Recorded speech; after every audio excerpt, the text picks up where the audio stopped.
Je peux te donner toutes les explications du monde entier. Un homme qui ne respecte pas la femme en en cherchera beaucoup, mais n'en trouvera aucune.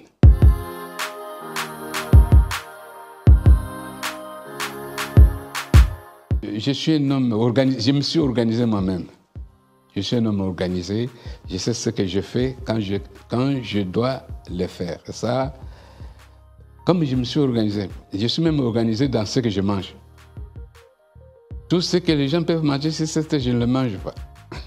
J'ai ma manière de manger, une manière de faire les choses. C'est-à-dire que si j'arrive à faire cette vie-là, parce que j'ai organisé ma vie, c'est cette organisation qui m'a amené à être prédicateur, conférencier, écrivain. Maintenant, quand je vais terminer ici, je vais faire des réunions dans d'autres églises parce que tout est déjà proclamé. C'est ce qu'on appelle l'organisation.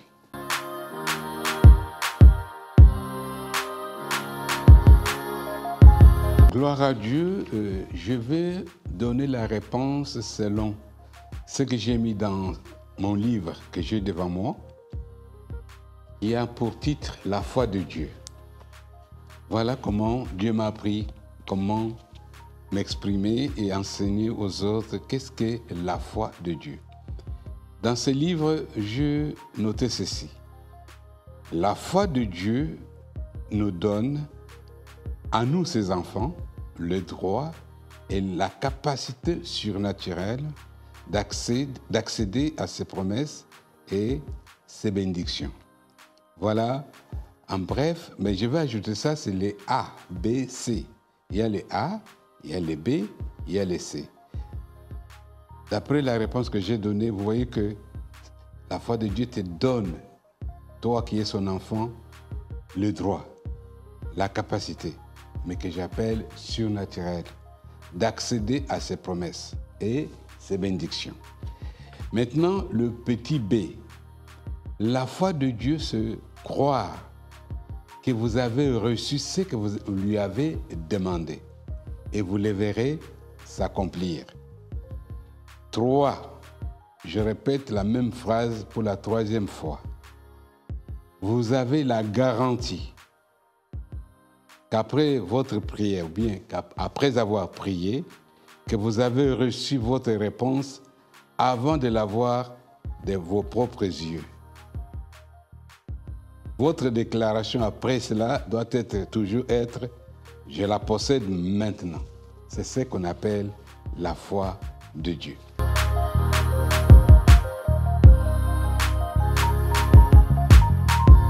Le secret, nous avons celui qu'on appelle notre ami, le Saint-Esprit.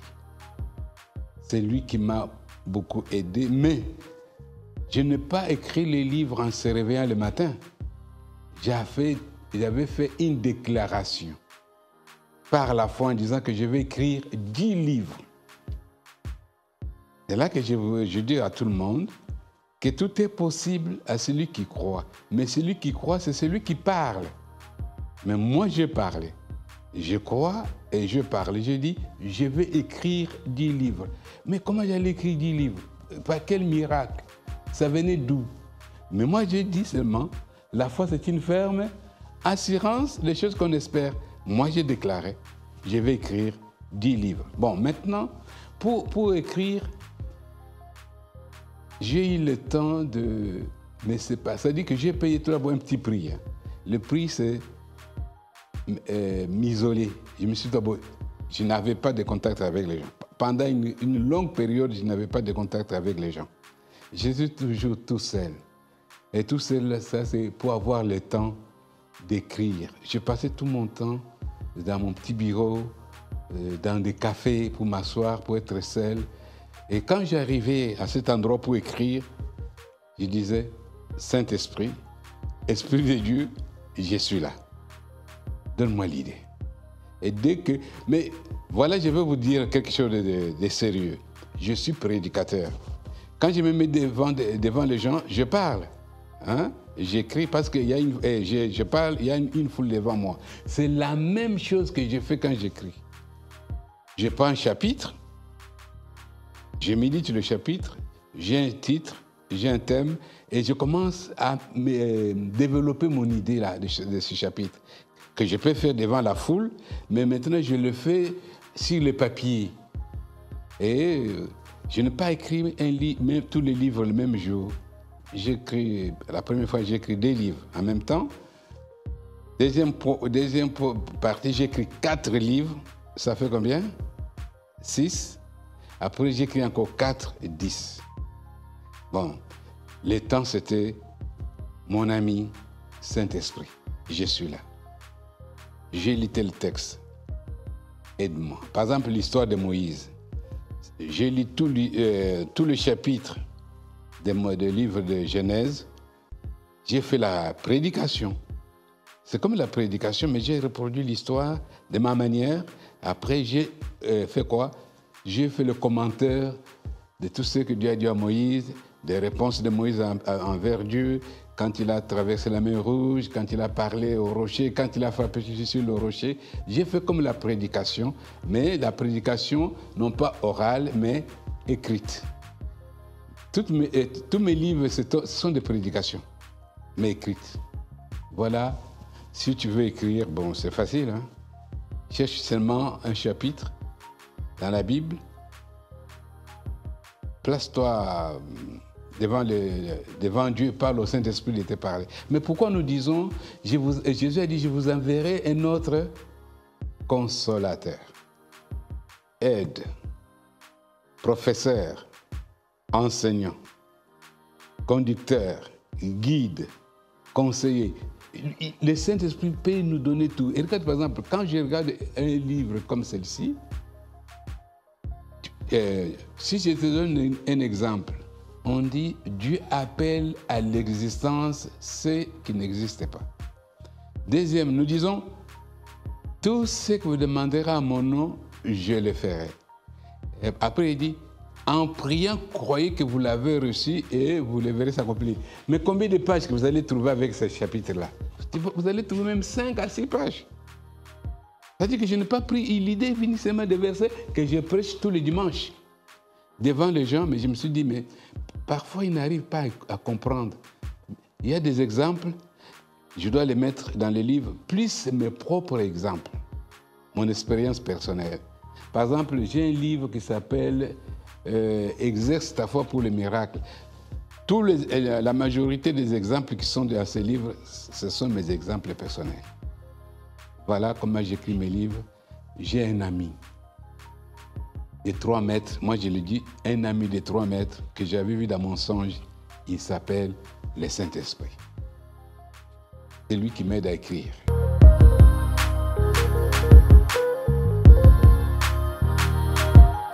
Voilà, cette question, moi je peux dire que c'est facile. Je suis devenu prédicateur, je n'avais pas d'enfants. Les enfants m'ont trouvé dans le travail. C'est-à-dire qu'ils font partie de ma vie. Et je ne sais pas comment ils sont arrivés, je ne sais pas comment nous avons commencé à grandir ensemble. Et tout est devenu comme ça normal. Nous sommes partis. Écrivain. Je viens de te le dire qu'écrivain, c'est quelque chose qui est arrivé parce que tous sont devenus adultes. Quand ils sont devenus adultes, il n'y avait personne qui me dérangeait. J'étais un homme libre qui était chez lui. Bon, dès que je pense à quelque chose, je m'assois sur la table, je commence à écrire. Peut-être quand les petits-enfants sont arrivés, c'est là que ça m'a dérangé un peu.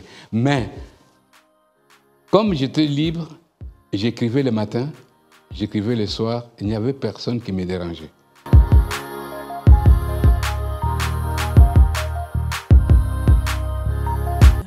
Ah, pour réussir dans le ministère, la prière. Moi, maintenant, peut-être quelqu'un va me poser la question, mais tu nous as dit que demander et prier. Non, mes besoins personnels, je ne prie pas. Je demande, je déclare. Mais maintenant, pour les ministères, parce que moi, j'avais appris que c'est la prière. C'est ça que j'ai dit à tout le monde. Le secret de la réussite dans le ministère, c'est la prière. Jésus lui-même, il nous a appris. La Bible nous dit, il passait tout son temps dans la prière. Bon, je peux donner quelques exemples. Quand j'ai commencé le ministère, avant que j'aille prêcher, avec toute ma jeunesse et la force physique que j'avais, je faisais 2 heures de prière en langue. 2 heures de prière en langue avant d'aller prêcher le message. Deuxième, j'ai ajouté le système de jeûne et prière. Bon, ça, c'est mon exemple que je donne parce que tu m'as posé la question.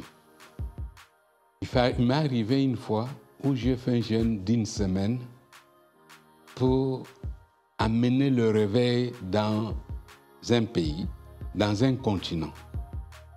Qu'est-ce que j'ai fait? J'ai commencé le dimanche soir jusqu'à un dimanche après-midi, sans manger, ni boire, ni vu la lune, ni le soleil. Enfermé dans une maison. Et c'est là, quand je suis sorti de cette prière, j'ai eu ce réveil que j'appelle le réveil que vous voyez aujourd'hui en Europe. Les églises africaines, expression française, que vous voyez aujourd'hui, est sortie ce jour-là parce que ça n'existait pas. C'est pour cela que je dis, le secret de la réussite dans les ministères, c'est la prière. Un serviteur de Dieu qui néglige la prière, il a négligé son ministère et sa vie. Voilà le secret du ministère. Deuxième, je suis l'homme qui aime lire la Bible. Quand j'étais encore, mieux vaut que je dise, au début de mon ministère, on m'avait surnommé, on m'avait donné un nom. On m'appelait la voix. En lingala, veut dire Mungongo. Deuxième, on me disait que celui qui a avalé les livres. Parce que j'ai passé tout mon temps à lire que la Bible. Maintenant, les chapitres, les versets étaient en moi. Quand je parle, je n'ai pas besoin de lire dans la Bible. Ça sortait. Ça sortait comme ça. C'est ce qui m'a donné la puissance, la réussite de prêcher vraiment les textes de la Bible. Parce que mes textes étaient en moi. Tandis que d'autres personnes, les textes étaient dans les livres. Moi, c'était en moi. Maintenant, quand je disais ce texte, c'était comme Dieu parlait à travers moi. C'est là maintenant que j'ai la foi de Dieu, de croire à ce que la parole de Dieu dit. Voilà les secrets de l'apôtre Matthieu, la prière et la lecture de la Bible. Là, je conseille à tous les jeunes qui veulent servir Dieu de lire la Bible. Bon, je n'ai pas dit de lire seulement les livres de la Bible. Non, j'ai dit, même si la Bible se trouve dans votre téléphone, lisez quand même. Parce que nous, à notre époque, c'était la Bible livre. Mais cette époque, la Bible est dans, qu'on appelle quoi? Téléphone, numérique. Lisez la Bible. Lisez la Bible. Bon, je ne peux pas même vous laisser seulement avec la Bible, mais les livres. Ce sont des conseils encore. Bon, surtout ceux qui veulent prêcher. La Bible nous dit imitez la foi de vos conducteurs. Mais il ajoute encore une deuxième phrase, imitez la foi de vos aînés. Mais comment vous allez connaître la foi de votre aîné? C'est quand vous lisez ses écrits. Vous allez connaître ce qu'il est, ce qu'il a fait, ce que Dieu lui a donné comme secret, comment Dieu lui a parlé. Maintenant, il devient le professeur de ceux qui viennent après lui et qui veulent servir Dieu. Voilà le secret de mon ministère.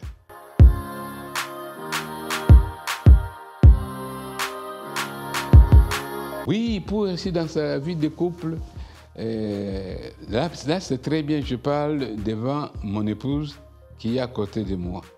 La seule chose que je lui avais dit, c'est de dire, l'homme qui ne respecte pas une femme aura beaucoup de problèmes dans sa vie. Ça, c'est la chose que j'ai dit. L'homme qui ne respecte, là, je peux te donner toutes les explications du monde entier. Un homme qui ne respecte pas la femme en cherchera beaucoup, mais n'en trouvera aucune. Mais le seul secret, c'est le respect. Maintenant, quand tu crées le respect de l'autre, l'autre va te respecter. Et quand ce respect devient mutuel, maintenant, il y a la paix, il y a l'entente, il y a l'harmonie. La même chose,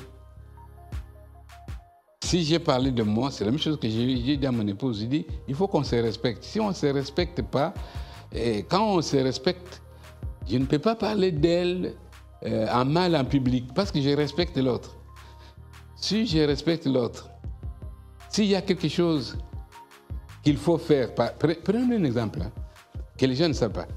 Prenons des choses dans des maisons, salle de bain, cuisine, salon. Ce sont des choses qu'on dit pour les femmes, non? Bon, maintenant, si la femme n'a pas arrangé cette chose, tu vas crier sur elle ou bien tu vas le faire toi maintenant? Quand je dis respecter l'autre, l'autre ne l'a pas fait, moi je vais aller le faire. Voilà. J'ai ma fille qui est là. Si j'ai dit cette phrase pour quelqu'un d'autre, il me dit, mais pourquoi il l'a dit? Je l'ai dit. Quand ils étaient enfants, ils ont grandi, ils savent que si notre salle de bain n'est pas propre, c'est moi. Qui va faire ça? C'est moi. Je respecte l'autre. Pourquoi? Parce qu'il a des responsabilités. Il a des enfants à prendre en charge. Il y a des choses. Pourquoi je ne peux pas faire ça? Quand je le fais, ça dit, je lui ai respecté. Sinon, j'allais crier. L'homme va aller crier sur sa femme pour dire, mais il fait ça, fait ça. Non, moi, je ne crie pas. Moi, je le respecte et je vais aller faire ça. Si c'est pour arranger, j'arrange. Et c'est là que le mot respect que j'ai dit là, c'est ne pas dire le mot dans la bouche. Ce que l'autre n'a pas fait, je ne crie pas sur la personne, mais je le fais. Quand l'autre a commis une faute, je lui parle. Et si moi j'ai commis une faute, on me reproche, je m'excuse, je demande pardon. Et cela nous a aidés de 1977 à 2023, 45 ans. J'ai des frères et sœurs que je pose la question, comme ça vous saurez que je donne mon témoignage devant beaucoup de personnes. Il faut moi-même, je ferai un effort un jour de noter cela. Février 1977. De 1977 à 2023, ça nous fait 46 ans. C'est-à-dire 46 ans du respect. L'un envers l'autre. 46 ans de ce qu'on appelle d'estime. L'un envers l'autre. Maintenant, il y a un secret que je veux dire. Si tout ça que je dis là, c'est pour moi. Mais maintenant, les conseils que je donne aux autres est celui-ci. J'avais appris cela non pas dans la rue. Il n'y avait pas un professeur. C'est la Bible. Je ne dis pas ça aux gens, mais je vais le dire aujourd'hui, mais j'ai écrit quelque part cette phrase-là. Celui qui a été baptisé en Christ a revêtu Christ. Mais maintenant, quand je vois ma femme, je vois qui? Christ. Mais si je prends la place d'une femme, je ne vois pas la femme. Je ne vois pas. Si je vois une femme, je vais crier. Je veux prendre la place d'un homme, mais je vois Christ. Et quand je vois Christ, pourquoi? Parce qu'il y a un moment où je dis, prie pour moi. Mais qui prie pour moi? C'est celui qui a Christ, non? Mais maintenant, toi, tu demandes, l'autre, si tu ne vois pas Christ en quelqu'un, tu vas crier sur lui et tu vas l'haïr. Mais quand tu vois Christ dans une personne, à chaque fois, nous voulons acheter quelque chose, ou bien nous sommes dans les besoins. Prenons un exemple. Quand nous sommes mariés, qu'est-ce qu'on avait? Rien. Mais on se mettait ensemble. Parce que je voyais Christ dans l'autre. On priait ensemble. La réponse était là. C'est là qu'il nous a aidés jusqu'à 46 ans. Là. Je vais te donner beaucoup d'exemples, mais quelques exemples que je t'ai donnés, garde-les et sois béni. Au nom de Jésus, j'ai dit Amen.